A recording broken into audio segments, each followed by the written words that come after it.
We are Jana and Koos. We're a creative studio based in Johannesburg, and our work spans sort of across everything from branding to campaigns, marketing, art.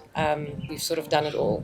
Andrea had called us to ask for an artist telephone number. She said that the Safari Lodge doesn't have a lot of flat or straight walls, and so there was an idea to do one carpet as an artwork rather than only use walls because of the limitations of the space. It was really exciting for us. We loved the idea of it, and I think also the fact that this was seen as exactly that, something that's highly crafted, that's working with sort of master craftsmen to create something very special and very different and very out of place from where you'd normally experience it. So it was super exciting in that regard.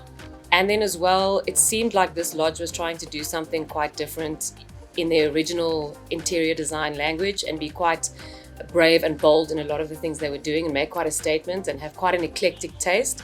And I think it was important to find artists and artworks that could be as interesting and live up to that in the space, so it was a variety of really interesting different artists, I guess from different backgrounds as well, and that complement each other. It was important for us that there was a variety, and that the styles of artwork and artists weren't all too similar, so that so the range would have a bit of variety, that it could live through the different rooms and the different placings. A big part of it was also just trying to work with artists that had a bold enough style, but that we thought we could also translate into the limitations of the carpet, because it obviously needs to be simplified quite a lot.